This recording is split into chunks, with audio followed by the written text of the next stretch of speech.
পৰম শ্ৰদ্ধাভাজন ৰাইজ, ডক্টৰ হেডগেৱাৰ স্মাৰক সমিতি অসমৰ তৰফৰ পৰা আন্তৰিক শ্ৰদ্ধা জনাইছোঁ। এতিয়া সময় আমি নিজে সজাগ হোৱাৰ লগতে আনকো সজাগ কৰাৰ।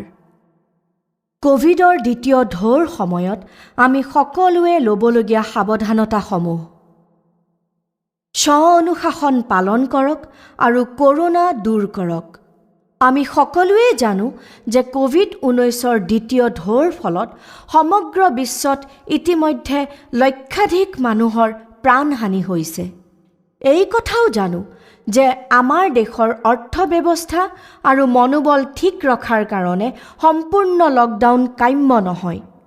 গতিকে সমস্যাৰ সমাধান হ'ল স্বয়ং অনুশাসন বজাই ৰাখোৱা হওক। আমাৰ কৰণীয় কাম অনাৱশ্যক বজাৰ সমাৰ আৰু ৰাজহুৱা স্থানৰ পৰা নিজকে দূৰত ৰাখক। মাস্ক অবিহনে ঘৰৰ পৰা নোলাই যেন, 2 তৰপীয়া বা 3 তৰপীয়া মাস্কহে ব্যৱহাৰ কৰে যেন। ন্যূনতম 6 ফুট ব্যৱধানৰ সামাজিক দূৰত্ব বজাই ৰাখক। নিতান্ত আৱশ্যকীয় কামৰ বাবেহে ঘৰৰ পৰা বাহিৰলৈ ওলাই যেন। সমাৱেশ, ভিৰ, বেছি জনসমাগম থকা নিমন্ত্ৰণ আদিৰ পৰাও বিৰত থাকক। নিজ নিজ কৰ্মক্ষেত্ৰত সকলো মুহূৰ্ততে মাস্ক পৰিধান কৰি থাকক। কৰ্মক্ষেত্ৰত ব্যৱহাৰ কৰা আসন তথা অন্যান্য ব্যৱহাৰ্য সামগ্ৰী নিজৰহে ব্যৱহাৰ কৰিব।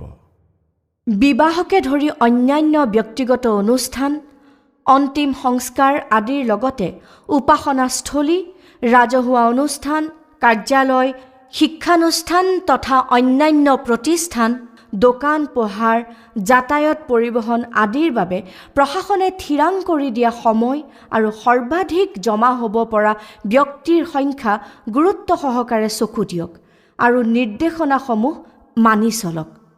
সময়ে সময়ে জাৰি কৰা চৰকাৰী নিৰ্দেশনাসমূহৰ বিষয়ে খবৰ ৰাখক। সজাগ হওক আৰু সজাগতা বৃদ্ধিৰ অংশীদাৰ হওক। সামূহিক চাহ, অল্পাহাৰ, ভোজন, জলপান আদিও যথাসম্ভৱ বৰ্জন কৰক। বাহিৰৰ পৰা অহাৰ পিছত হাত ভৰি মুখ ভালদৰে ধুৱক।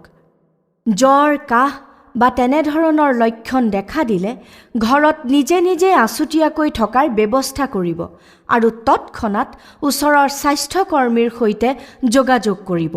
য'তে ত'তে থু খেকাৰ নেপেলাব আৰু যথাসম্ভৱ ছেনিটাইজাৰ ব্যৱহাৰ কৰিব। ওচৰে পাজৰে থকা ডাক্তৰ বা স্বাস্থ্যকৰ্মীৰ সুবিধা অনুসৰি মোবাইল নম্বৰ আদি ৰাখিব। ৰোগ প্ৰতিৰোধৰ বাবে শাৰীৰিক ক্ষমতা বঢ়োৱাৰ বাবে ব্যায়াম, আসন, প্ৰাণায়াম আদি নিয়মীয়াকৈ কৰিব। সদায় ইতিবাচক চিন্তা চৰ্চা কৰিব। যথাসম্ভৱ আৱশ্যকতা অনুসৰি ওচৰ চুবুৰীয়াক সহায় কৰিবলৈ আগবাঢ়ি আহক। কেন্দ্ৰীয় আৰু ৰাজ্য চৰকাৰে দিয়া জনস্বাস্থ্য তথা কোভিড সংক্ৰান্তীয় প্ৰতিটো নীতি নিৰ্দেশনা পালন কৰক। চৰকাৰৰ সংশ্লিষ্ট প্ৰতিটো বিভাগক কোভিড নিয়ন্ত্ৰণত সহযোগ কৰক। কোভিডৰ ভেকচিন লওক আৰু আনকো ভেকচিন ল'বলৈ উৎসাহিত কৰক। আহক আমি কোভিড নিয়ন্ত্ৰণ আৰু নিৰ্মূলকৰণৰ বাবে চৰকাৰী সকলো নীতি নিৰ্দেশনা পালন কৰি এগৰাকী দায়িত্বশীল নাগৰিক ৰূপে সেৱা আগবঢ়াওঁ। এয়াই ডক্টৰ হেডগেৱাৰ স্মাৰক সমিতি অসমৰ এক বিনম্ৰ আহ্বান, এক সশ্ৰদ্ধ অনুৰোধ।